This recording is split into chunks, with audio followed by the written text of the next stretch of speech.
फिर एक बात बताओ ना गुरुजी, कुछ काम ऐसे होया करें जिनमें हम भी जो मतलब हमारे पंडित जी हैं जो इसको पतरा देखते हैं उसमें जो योग में लाते हैं, वो कई बार यूं कहते हैं भाई ये शुभ कार्य माउस न मत करो, जबकि माउस बहुत शुभ मानी भी गई है। तो ऐसा कौन सा कार्य है जो हमने माउस न नहीं करना चाहिए? देखो, मावस को विशेष प्रकार से गृह प्रवेश, शादी, वाहन और मुंडन, बच्चों का जो हम मुंडन करवाते हैं या हमें कोई गृह प्रवेश करना है या कुछ भी है, वो हम मावस के दिन नहीं कर सकते। एक प्रकार से ये खाली वार की अवस्था में होता है, क्योंकि ये घर में प्रवेश और ये करना ये देवताओं के उससे होता है। इस दिन पितरों की ही पूजा का योग होता है, क्योंकि गृह प्रवेश भी आप करवा रहे हैं, आप हवन कर रहे हैं, तो उसमें से भी देवताओं का उच्चारण किया जाता है। तो इसलिए हमने मतलब माउस ने हवन भी नहीं करवाना चाहिए। नहीं, हवन करवाओ। हाँ अच्छा, हवन करो। हाँ, वो स्पेशल बताना ही पड़े पंडित जी ने वो, हाँ उनको पता होता है पहले ही। हाँ। वो आपको कभी पंडित जी कोई भी सलाह नहीं देगा उस चीज की कि आप मावस के दिन गृह प्रवेश करें, हाँ। मुंडन करें या विवाह की या शादी कोई प्रक्रिया आप करें। ठीक है। अच्छा गुरुजी, एक बात और है, जब मावस से हमने काढ़ा और हम गऊ को जैसे मान ले उनका भोजन प्रसाद दे के आवा, इसमें क्या ध्यान रखना चाहिए? मतलब कै रोटी होनी चाहिए, कितनी भाई जो खीर है हलवा है जिससे हम काढ़ा हाँ वो कितना होना चाहिए, किस प्रकार से करना चाहिए, ये बताओ थोड़ा। देखो, वैसे तो देखो हर घर में अपनी अपनी परंपरागत रीतें बनी हुई हैं, लेकिन जितना हमने अध्ययन किया है, क्योंकि ये चीजें बोलूंगा अपनी क्षमता के अनुसार, क्योंकि इसके अंदर हर इंसान की अलग अलग राय होती है, लेकिन जो उचित है और ठीक और जितना अध्ययन हमने किया है उसके अनुसार हमें पितरों की 6 रोटियां निकालनी चाहिए।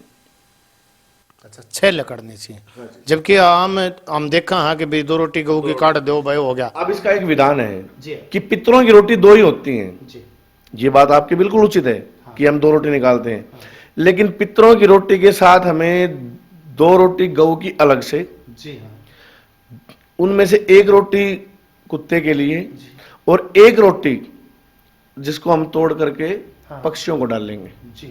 उन कुत्ते का और पक्षियों का ग्रास निकालना बहुत जरूरी है, क्योंकि पिंड दान के अंदर जो हम पिंड दान करते हैं या पितरों को जो करते हैं, वो काग जो कौवा है, कौवे का विशेष महत्व इसके अंदर, वो पक्षियों के लिए निकाली जाती है।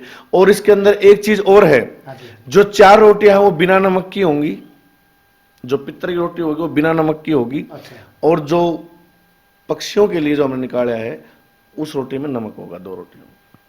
मतलब जो 6 रोटी निकलेंगी जिसमें जो गऊ को हम दे के आए हैं पितरों के नाम की और गऊ के नाम की, वो बगैर नमक की होंगी। हाँ जी। और जो कुत्ते के लिए और जो पक्षियों के लिए जो हम निकाल रहे हैं, उसमें नमक होना ही चाहिए या वो भी बगैर नमक की चल जाए? लेकिन देखो, आपने कभी सुना होगा कि कई लोग चरचरी चीज पक्षियों को डालते हैं। ये वास्तु के हिसाब से एक बात है, उससे घर के अंदर धन की वृद्धि होती है, तो वो खाली ना खिलाएं। क्या बात है, देखो कितनी गहराई बात निकल के आई है कि भी अगर हमें पक्षी ने कुत्ते ने अगर रोटी हम नमक की देवा अमावस के दिन, तो अपने घर में धन की वर्षा होती है। नमक का मतलब ये मत समझ जाना भैया उसके अंदर नमक ही नमक डाल के देना है, कहने की बात है, ये नॉर्मल अपने हिसाब जिसको हम खाते हैं अपने घर में खाते हैं उस प्रकार से ही नमक उसमें डालें। अपनी श्रद्धा अनुसार सभी के उत्तर पित्र का एक सफेद भोग बनाना बहुत जरूरी है। उसके अंदर सफेद भोग में आप चावल, खीर इत्यादि कुछ भी ले सकते हो। मिट्टे के ऊपर रख करके रोटी को गऊ को दे के आए, पहले अपने घर में दीपक से अंगारे के ऊपर जोत करें, जो हमारी सनातन की पुरानी जो चलती आ रही है उस रीत को बिल्कुल ना छोड़ें। आजकल वह याद की बातें बहुत सारी चली हुई हैं, बकवास बाजो हमारे सनातन के प्रति उठा रहे हैं कि क्या देवता है क्या पितर हैं। भाई हम आज तक भी इन सही चलते आए हैं और आगे भी इन सही चलोगे। आप एक बात को ध्यान से समझ लो, कहते हैं कि माता नहीं होती, बाबा नहीं होता, पितर नहीं होते, ये चीजें नहीं होती, साइंटिस्ट इसको नहीं मानते, लेकिन आप एक बात आओ, आज तक आपकी कितनी पीढ़ियां मानती आगी और उन्हीं से आप चलते आ रहे। उन्होंने आपके घर का क्या घटा दिया? आपके घर में वृद्धि रही है, किस वजह से? कि वो इन चीजों को मानते आए हैं। ठीक है, तो अपनी परंपरागत चीजों को बिल्कुल ना छोड़े। कहने वाले कुछ भी कहते रहें, आप अपने सनातन के प्रति अग्रसर रहें।